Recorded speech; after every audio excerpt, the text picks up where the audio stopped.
அருட்பெருஞ்சோதி தனிப்பெருங்கருணை அருட்பெருஞ்சோதி எல்லா உயிர்களும் இன்புற்று வாழ்க கொல்லா நெறியே உலகமெல்லாம் ஓங்குக வள்ளல் மலரடி வாழ்க வாழ்க. அருட்பெருஞ்சோதி. வணக்கம் சாமி. வணக்கம் வணக்கம் சாமி. வணக்கம் வருது. வணக்கம் ஐயா. வணக்கம். இப்போது வள்ளலார் அவர்கள் நம்ம அவர் ஃபஸ்ட்டு முதல்ல பாடினது சைவ நெறியை பற்றி, சிவன் சிதம்பரத்தை பற்றி, கந்தக்கோட்டத்தை பற்றி, திருவொற்றியூர் அம்பியை பற்றி, இதுமாரி சைவத்தில் அந்த வழிகள் வழியாக அவர் எல்லாத்தையும் பாடிக்கிட்டு இருந்தார். அப்புறமா தான் இந்த சத்திய தர்மசாலையை நிறுவனார். அதுக்கு மூலயமா அதுக்கு தாண்டி எந்த மதமும் இருக்கக்கூடாது, தன்னை இருக்க சாராமல் இருக்கக்கூடாது அப்படின்னு எந்த மதமே இல்லாமல் இல்லை மதம் சார்ந்ததில் இல்லை அவர் நீங்கள் கேட்கறது தெளிவாக கேட்கணும். சொல்லுங்கள். எந்த மதமும்னா எப்படி கேட்குறீங்க? எந்த மதமும் இல்லாமல் இருக்கணும், அவர் மாதிரி மனிதத்தன்மையோட அந்த அந்த கருணை மட்டும்தான் இதாக இருக்கணுங்கிற மாதிரி சொல்கிறாரான்னு கேட்குறேன். இது ஏன் விட்டாருன்னு கேட்குறீங்களா? அதான் அந்த சைவ நெறியெல்லாம் பண்ணிகிட்டு இருந்தார். அதை தாண்டி திரும்பி அப்புறமா தனியாக ஒரு சத்திய தர்மசாலை நிறுவி அதுக்குள்ளே போயிட்டார். அது சைவ நெறியை தொடர்ந்தாரா, அதை நிப்பாட்டிட்டாரா, அதுக்கு அந்த பாயிண்ட் ஆஃப் வியூ, அந்த எந்த இடத்துல அது பாயிண்ட்டை அந்த பாயிண்ட் இந்த சைவ நெறியை தொடராமல் விட்ட நெறி அந்த இது எப்போதுலேருந்து ஆரம்பிச்சது? ஒரு பக்தியில் இருந்தார். பக்தியை விட்டுட்டு ஏன் அந்தாண்ட போனார்னு கேட்குறீங்களா? ஞான மார்க்கமாக போனாரா என்ன? ஆக்சுவலாக அவர் என்னவா ஆனார்? சைவ நெறியை விட்டார் இல்லை கேள்வி. சைவ நெறி இவர் வாழையடி வாழையன வந்த திருக்கூட்டம் மரபுலாம் எதுலேருந்து வருது? வாழையடி வாழையாக சைவ கூட்டம் எதுலேருந்து வருது? எல்லாம் சைவ மதம் இந்து மதத்துல இருந்து தான் சைவ மதம் எல்லாரும் இருக்கு. அதுலேருந்து தான் வரோங்கிறாங்க. இப்போ ஏன் அதுலேருந்து மாறுறாருன்னா சாக்ரா. புரியுதா உங்களுக்கு? சாக்கரா என்ன? சாக்கரானா சாக்காடு, கனவு, தூக்கம். புரிஞ்சா? தப்பு. சாக்கரானா அதாவது நினைவு ஸ்டெடியாக இருக்கும். புரியுதா? சாக்கரானா சாக்கரையா நினைவோடு நல்லா இருக்கிற சாக்கரா. சொப்னா புரியுதா? என்ன சொன்னது தான் கனவு. சொப்னா புரியுது, கனவு தெரியுது. பொறுக்கா தூக்கம். இப்போ அடுத்தது துரியம். நாங்கள் என்ன துரியம்னா? அதாவது தெரியலையே. துரியம்னா மேல்நிலை தானே? தெரியலையே. தெரியல. இப்போ சைவத்தில் இதெல்லாம் சொல்கிறாங்க உங்கள்கிட்ட.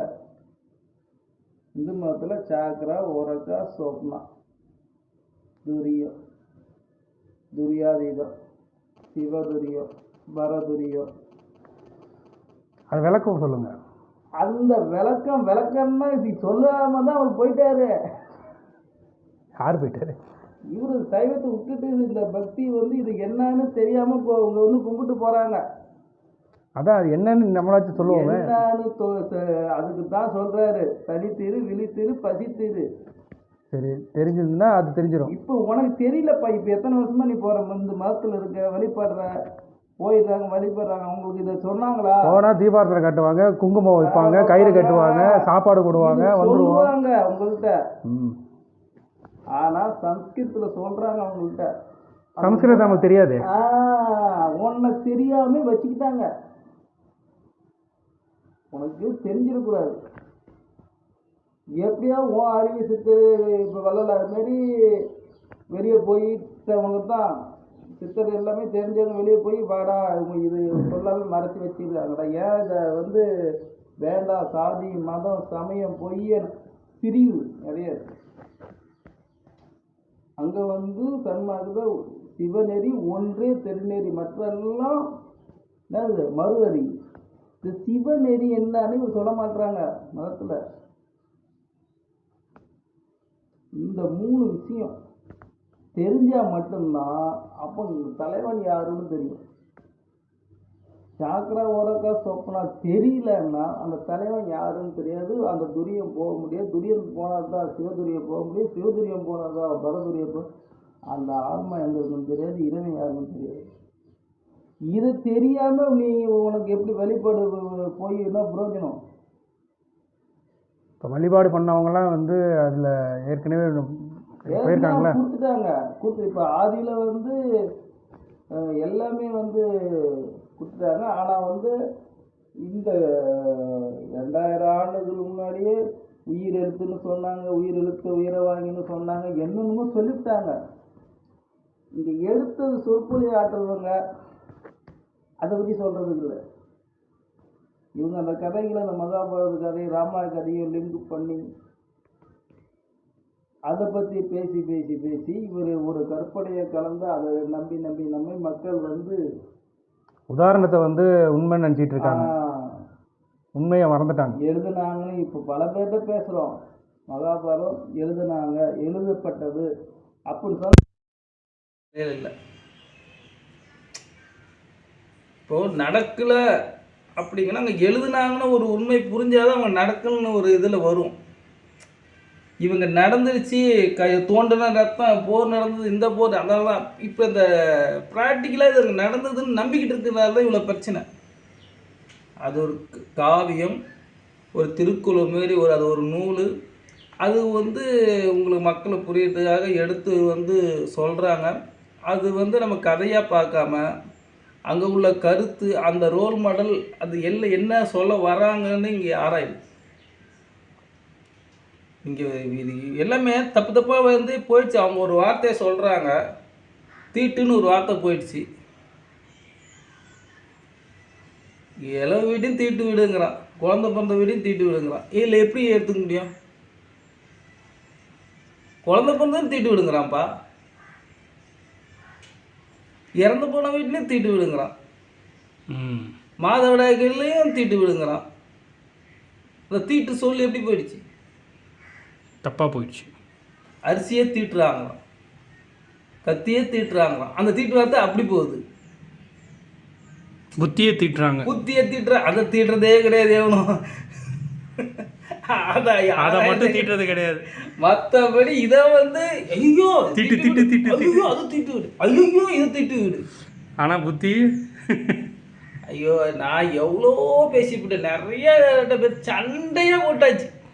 இதுக்கு நீ கோச்சிக்கிட்டாலும் பரவாயில்லம்மான்னு சொல்லிட்டுலாம் நானாக பேசியிருக்கேன். தப்பு தப்பு, அவன் சொன்னது வேற வேற வேறன்னு சொல்கிறோம். இந்த பூப்பிடிதான் பெண்கள் வந்து பெரிய பொண்ணானோட அதை விடு தீட்டு விடு. அங்கே நான் திங்க மாட்டேன், இங்கே நான் திங்க மாட்டேன், இங்கே நான் திங்க. இந்த தீட்டுங்கிற அர்த்தம் அதேமாரி தான் போயிடுச்சு. அவங்க ஆதியில் சொன்னது கங்கை புத்திரர்னா, அங்கே தேசத்து அரசன், அங்கே தேசத்துக்கு அரசன் ஒருத்தர் இருக்கான்னு அந்த வார்த்தையில் சொல்கிறாங்க. மரமண்டைக்கு புரிய மாட்டேங்குது. அங்கே எங்கே இருக்குது? டெல்லியில் இருக்குது. தேசம் எங்கே இருக்குது? அங்கே என்ன புரிஞ்சுக்கணும் ஏன் சொன்னாங்கிறது. அஸ்தி நல்ல அந்த வார்த்தையில் புரியும். ஏன் அஸ்தி நான் புறம், புறம்னா என்ன? எங்கே? இல்லை, புறம்னா வெளியில் தானே. அகம்னா உள்ள. இப்போ அஸ்தினாபுரம், இப்போ அஸ்தினாபுரத்தில் இருக்குது.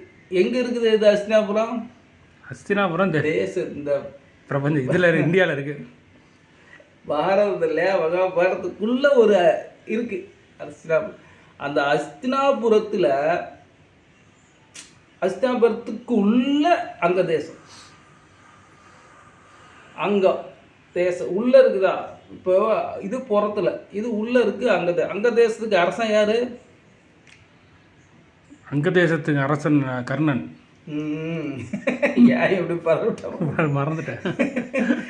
அங்கதேச கர்ணன். அந்த கர்ணனுக்கு மட்டும் ஏன் கொடுக்கக்கூடிய வல்லமை வருது?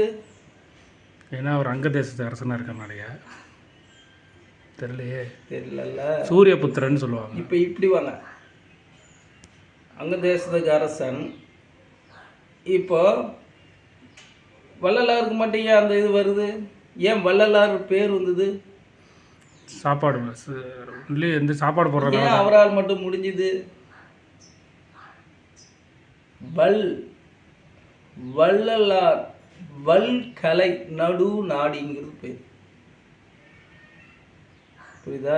எவன் ஒருத்தருக்கு நடுநாடியில் சுவாசம் நடக்குதோ அவன் நினைக்கிறதெல்லாம் சித்தியாகும். நம்மளுக்கும் வந்து 1 மணி நேரத்துக்கு ஒரு தடவை நடுநாடி மாறி வரும். வராது. இல்லை, இந்த இடத்துலேருந்து வளர்ந்து போகுது. இல்லை, இடது வலது மட்டும்தான். அது வந்து அஞ்ஞானம். இல்லை, நடுவில் அப்போ மாறும்ல, ஒரு செகண்டாச்சும் மாறும்ல. மாறாது. இல்லை, எனக்கு 2 பக்கமும் மூச்சு வர்றப்ப அது வந்து நடுநாடி தானே மூச்சு. இல்லை, லெஃப்ட் பக்கம் வர்றது, ரைட்டு பக்கம் வருது. திடீர்னு ஒரு நாள் லெஃப்ட் பக்கம் வர்றதுக்கு, ரைட்டு பக்கத்துலேருந்து வர்றதுக்கு 1 நிமிஷம் எடுத்துக்கும்ல. அந்த டைம் வந்து நடுநாடி தானே உற்பத்தி ஆகும். அது கிடையாதா? இப்போ உங்களுக்கு நல்லா தெளிவாக சொல்கிறேன். கையை கொடுங்களா, எப்படி நடக்கும்? இப்போ நான் பேசுவேன், எல்லாம் வாயிலேருந்து காற்று வரும், மூக்கிலேருந்து பாருங்கள் சுவாசம் வராது. நீங்கள் இதை பற்றி பேசுகிறீங்க. இப்போ காற்று வருதா? ஆமாம். இதில் பாருங்கள் வராது. இப்போ நடுநாடி வேலை செய்யும். வேலை செய்யணும். இதுக்கு அதுக்கும் சம்மந்தம். அதுவும் மூலாதாரம். நடுநாடிங்கிறது அந்த சூளம், திரிசூலம் சிவகட்டை இருக்குது பாருங்க, அந்த 3 இருக்குல்ல. மூலாதாரம் நடுநாடிங்கிறது இங்கே ஓப்பன் ஆனாதான் அது மாறணும். இங்கே அது மாற வரைக்கும் இது 2 நடக்கும். புரியுதா? இது எல்லாத்துக்கும் சாத்தியம் இல்லைன்னா அந்த கலை யாருக்கு ஒருத்தர் வேலை செய்தோ அதுதான் கர்ணாங்கிறது. அந்த கலை அந்த 72,000 நாள் நம்மள அது ஒன்று தான் பிரதானம். அதுதான் இறைவனை அடைவர போகிறது. இது எல்லாமே வடகலை பெண்களை உயிர் வாழ்கிறதுக்கு மாற்றி வளர்க்கும். நடுநாடி அதான் சுணுமுனை அது வேலை செஞ்சால் மட்டும்தான் அவனுக்கு மட்டும்தான் இந்த இதெல்லாம் சாத்தியம். மீதி யாருக்கும் சாத்தியம் கிடையாது. அது இருந்தால் தான் அந்த வல்கலை நடந்தால் தான் அவன் அந்த என்னென்ன கொடுக்கணும்னு நினைக்கிறான் கொடுப்பான். அருளா, ஞானமா, உணவா, அவனால் மட்டும்தான் முடியும். அதான் வல்கலை வள்ளலார். அவர் எப்பயுமே இருக்கிற வரையும் அந்த அந்த வல்கலையிலே இருந்தார் எப்போதுமே. அந்த இடத்துக்கு உங்களை கூப்பிடுறாங்க. சைவ நெறியில் இது சொல்லியிருக்காங்க. ஆனால் அது வந்து செயல்படுத்துறதுக்கு யாரோ சொல்லிக் கொடுங்க. இந்த வடகலை பெண்களையே சொல்லலையே. முருகங்கிறாங்க, வள்ளிங்கிறாங்க. இந்த வள்ளி யாருன்னு சொல்லல, தெய்வனை யாருன்னு சொல்லல, முருகன் யாருன்னு சொல்ல, வேல் என்னன்னு சொல்லலை. வள்ளி வளகரை. வள்ளி எங்கே போச்சு? இப்போ தேவையில்லாமல் வேற இடத்துக்கு போகுது. எங்கே எதில் போகுது? இதை தான் அங்கே சாதி மதம் சமயம் பொய்ன்னு சொல்கிறது. எங்கள் வள்ளி எங்கே சொன்னாங்க? நாங்கள் பொண்ணு கொடுத்துட்டு அவங்க ஒரு பேசிக்கிட்டு இருக்காங்க. எங்கே போச்சுன்னா இது அப்படி இல்லைன்னு யாரோ மறுப்பு சொல்கிற. குரத்தி மகள் வள்ளி. இந்த தீட்டு எப்படி போச்சு? வார்த்தை எப்படி போச்சு? இந்த குரத்தி எப்படி போச்சு? குரத்தி எங்கப்பா வருது? ஏதோ சொன்னாங்கப்பா. இதை தான் சாதியில் போய் மடிஞ்சதுன்னு திட்டுறாரு. அது ஒன்றும் கிடையாது. அங்கே ஒன்றும் கிடையாதுப்பா. இவங்க சொல்கிறாங்க இல்லையா குறைத்தி. இந்த வலதுகலை வள்ளி தான் குறைத்தின்னு சொல்கிறாங்க. வலதுகலை தான் இந்த உங்களுக்கு தெரியும் சுருமுனை. வலதுகலை தான் சூடு. வலதுகலை தான் சூரியகலை. இந்த சூடு குறைவா இது வலகலை. வள்ளின்னு சொன்னாங்க. வள்ளின்னு சொன்னது நீங்கள் யாருக்குமே தெரியல. முருகனுக்கு 2 பொண்டாட்டி. இது மட்டும் தான் தெரிஞ்சு வச்சுருக்காங்க. சிவனுக்கு 2 பொண்டாட்டி. அது இந்த கதை. சிவனுக்கு எப்படிப்பா 2 பொண்டாட்டி? கங்கை தலையில் கட்டியிருக்காருல்ல. கங்கை, அதாவது கங்கைன்னு சொல்லிட்டாங்க, அப்படி ஏன் பொண்டாட்டினுங்கிறீங்க? அவர் வந்து ஒரு புரியுதா உங்களுக்கு? அந்த கருத்து சொல்லும்போது மக்கள் ஒரு பொதுவாக எல்லாத்துக்கும் ஒரு பாடமாக சொல்கிறாங்க. அந்த பாடத்தை கருத்து உங்களுக்கு எடுத்துக்க தெரியல. எப்படிப்பா அது? ஒரு இப்போ எல்லாத்தையும் கொடுக்கறது மனித உருவத்தை தான் கொடுக்குறாங்க. இது ஏன் இப்படி சாத்தியமா? மனித உருவம் எப்படி வந்தது? இவங்க ஏன் அந்த அறிவை வேலை செய்ய மங்கி போயிச்சே. அந்த வார்த்தைகள் சாமியை பற்றி கேட்டால் தான் கண்ணு குத்துமே. ஐயோ, கொலவெறி ஆகிடுவாங்க. எப்படா எங்கள் சாமியை சொல்ல? ஐயோ, அவங்க சொன்னது சரிதான், தப்புன்னு சொல்லலை. உருவம் கொடுத்துட்டாங்க, உருவத்தில் வார்த்தை இருக்குது. அந்த வார்த்தையை உடைச்சாதான் உங்களுக்கு புரியும். அது கரெக்டாக கொடுத்துருக்காங்க. வள்ளியும் வலதுக வச்சிட்டான், தெய்வானையும் இடது வச்சிட்டான். முருகன்னா நெற்றி கண்ணா, நெற்றியில் எப்படி கண்ணு யாருக்கு இருக்கும்? முக்கண்ணு தான், மூன்றாவது கண்ணு தான் முருகனே. இவர் ஐயா உரையாட போய் தெளிவாக சொல்லுவார். அந்த 6 ஆதாரங்கள் நிலையிலும் அந்த 6 பட்டையாக இருக்கும். அதில் வர்றதான் நம்ம சுப்பிரமணியன், சுக்கிலம் தான், சுக்கிர சுப்பர இதெல்லாம் அனைத்து சுக்கிலமணியில் இருக்கா. இது தெரியாம நீ மாலா நடத்தி என்ன, நீ தெரிஞ்சு அறிஞ்சு அந்த நிலைக்கு வந்த பிறகு நீ செய்யலாம்.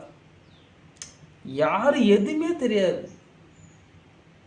ஒரு மனிதன் இந்த சாக்கரா உறக்கா சொப்பனா தெரியாம மனிதன் வாழ்ந்துக்கிட்டு இருக்கான்பா. இவரு இங்க வந்துட்டீங்கன்னு வச்சுக்க, எல்லாம் இந்த சாக்கரைனா என்ன, உறக்கானா தெளிவாக கொடுத்து தமிழில் எல்லாம் கொடுத்துருவாரு. தமிழில் சொன்னதான் நான் இவ்வளோ பேசிக்கிட்டு இருக்கோம். இங்கே அங்கே உட்காந்து சான்ஸ்கிரிட் உள்ள நுழைஞ்சிருந்து வச்சுக்க, ஒன்றும் புரிஞ்சிருக்காது. நம்மளும் உட்காந்துருக்கோம். எல்லாமே வெளியே வந்து தான் ஒரு இப்போ கருத்து சொல்கிறோம். இங்கே சொல்லும்போது எதிர்ப்பு தெரிவிக்கிற. இப்போ அங்கே இருந்துட்டு நீ கருத்து எப்படி சொல்ல முடியும்? இப்போ நாம் தனியாக நின்றுட்டு பேசிகிட்டு இருக்கோம், இன்னொருத்தில் இருந்து 10 பேர் மெஜாரிட்டி. அங்கே போய் நம்ம போய் சொன்னோம்னா பைத்தியக்காரன் நம்மளை சொல்லுவோம். இப்போ கருத்து சொல்லணுங்க நம்ம உள்ளே இருந்து பேசுறதா இருக்குது. இப்போ நம்ம ஒரு அதோட புரிதல் சொல்லணுமே அவர் தனியாக வர வேண்டிய சூழ்நிலை ஆகுது. அங்கே இருந்துட்டு சொல்ல முடியல. அது எதிர்ப்பு தான் நிறையா வருது. சிதம்பரம் கோயிலில் அப்படி தான் நடந்தது. இதுதான் இது மக்கள்கிட்ட சொல்லுங்க, இது பண்ணும்போது இதெல்லாம் புரியவே. அங்கே சிற்சபை இருக்குது, சிதம்பரம் சிற்சபை, பொற்சபை இருக்குது, நடராஜருக்கு இதுக்கெல்லாம் விளக்கம் சொல்லுங்கள். இந்த உருவத்துக்கு விளக்கம் சொல்லுங்கள். வெட்ட வேலை இருக்குது, அதுக்கு விளக்கம் சொல்லுங்கள். இந்த பிரபஞ்சம் எப்படி இருக்குது அதை சொல்லுங்கள். எல்லாம் தண்ணி வானம் எல்லாம் தனித்தனியாக இருக்கா, அதுக்கு விளக்கம் சொல்லுங்கள். அது சொல்ல மாட்டுறாங்க. கம்முன்னு சாமி, நீ வந்து பார்த்துட்டே போனால் இங்கே நீங்கள் சொல்கிற மாதிரிலாம் பண்ண முடியாது. அப்போவே சிதம்பரம் கோயில் இது. அதுக்கப்புறம் தான் அவன் தனியாக வந்து இப்போ நம்ம தனியாக அது பண்ணிகிட்ருக்கோம். அங்கே சொல்லி நம்ம எந்த கருத்தும் சொல்ல முடியாது.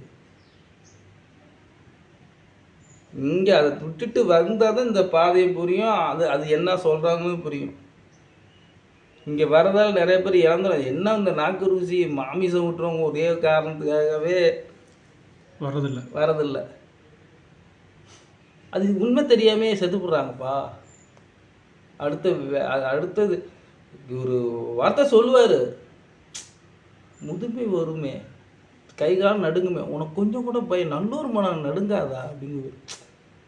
உனக்கு முதுமை வந்துடும்பா, நரைச்சி வந்துடும், கை கால்லாம் தலைவர் கொடுத்துருமே, இதெல்லாம் உங்களை பார்த்தா உங்களுக்கு தெரியாதா அப்படிலாம் திட்டுறாரு. அது ஏற்கனவே புத்தர் சொல்லியிருக்காருல்ல. புத்தர் அதனால தான் சொன்னார். புத்தர் என்ன சொன்னார்? மூப்பு அந்த இறப்பு பற்றி அவர் மரணத்தை ஏற்றுக்கிட்டாரு. இவர் மரணத்தை வென்றாரு, அவர் ஏற்றுக்கிட்டாரு. அவர் பாதை கரெக்டு தான், பாடியை நல்லா தூய்மையாக்கிட்டாரு. பிரபஞ்சம் நேராக வேலை செய்ய அவருக்கு 27 பிறப்பி நான் வந்திருக்கேன்னா அவர் பதிவு பண்ணுறார். 27 பிறவி என்ன நடக்குன்னா, அது இந்த எது இவங்க அடிமையாகிறவங்களோ அதுதான் இவரையும் கொள்ளுது. அவர் கொள்கை வள்ளலார் கொள்கை நம்ம சமைச்சு சாப்பிட்ணுங்கிறது தப்பு கிடையாது. நம்ம தான் எல்லாமே அதுன்று அதுலேருந்து மாற்றம் கொண்டு அங்கே வந்து யாரானாலும் சமைச்சு சாப்பிட அதில் ஒரு நம்ம பற்று அதில் போயிடும். ஏதோ கிடைக்கிறத வாங்கி சாப்பிடணும்னு அவர் ஒரு ரூல் போட்டிருந்தார். அப்போ அவர் ரூல் போட்டிருக்கும்போது அதில் வாங்கி சாப்பிடும்போது ஒன்றும் சைவ சாப்பாடே கிடைக்கல சாமி, சாமி கிடைக்கலையா, சரி போகணுமாடா அந்த உயிர் நிற்கணுமே, சரி எது கிடைக்குதோ சாப்பிடுப்பாட்டு, எது கிடைக்குதோ சாப்பிடுன்றது. அப்போ மாமிசம் கிடைச்சிருக்கு.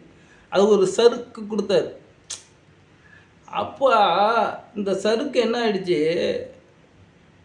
விருந்துக்கு இவரை கூப்பிட்டாங்க. இந்த சறுக்கு எப்படி ஆயிடுச்சு கூடும்போது அங்கே வந்து கொடுக்க வந்தவ பன்றி இறைச்சி. யாருக்கு? புத்தருக்கு பன்றி இறைச்சி கொடுக்க வந்தோம். அவர் வந்து என்ன பண்ணால் நம்ம கூப்பிட்டாங்களே என்னென்னா இவருக்கும் தெரியாது, அந்த பன்றி இறைச்சி கெட்டு போயிடுச்சின்னு அவனுக்கும் தெரியாது.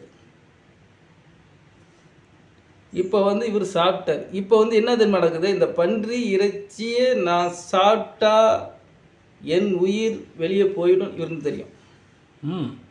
இவருக்கு தெரியும். இவர் தான் முக்காலமாக அலைஞ்சிட்டாவே, எத்தனை பிறவி எடுத்து வந்திருக்குன்னு தெரிஞ்சுட்டாவே நான் போகிற இது விவரமும் தெரிஞ்சு போயிடும். புரியுதா உங்களுக்கு? இந்த பன்றி இறைச்சியை நம்ம உட்கொண்டா என்ன ஆகும், போயிடும்னு தெரியும். ஆனால் இதை அவாய்ட் பண்ணுறதா, அவாய்ட் பண்ணுற என்ன ஆகுனா உயிர் வந்து போயிடுமேங்கிற அந்த உயிருக்கு போயிடணும் அந்த ஆசை வந்துடுது இல்லை. இப்போ நம்ம ஆசையை அருன்னு நம்மளே சொல்லிவிட்டோம்.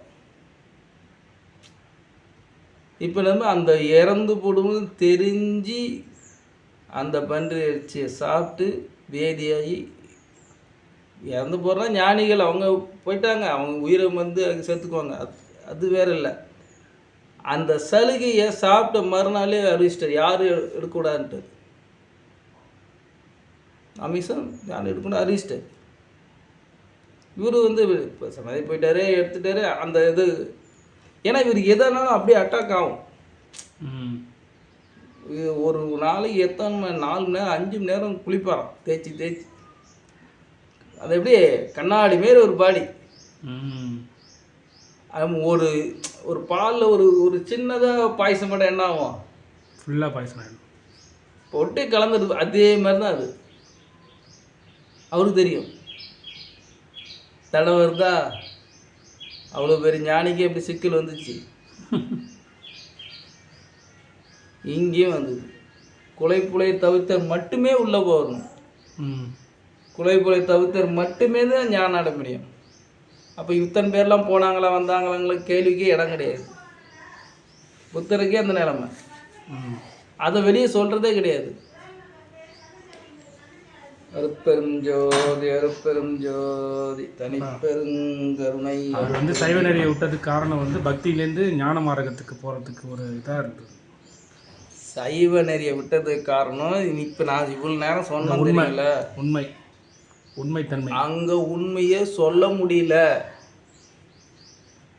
மக்களுக்கு உண்மையை சொல்ல மாட்டேங்கிறாங்க. அங்கே சன்ஸ்கிருத்தில் இருக்கு. கனவு நிலை, உறக்க நிலை, அடுத்து என்னது நினைவு நிலை. நினைவு இப்போ நம்ம 2 பேரும் பேசிக்கிட்டு இருக்கோம், நினைவு. அடுத்து சாப்பிட்டு உறங்க போவோம், உறக்கம்.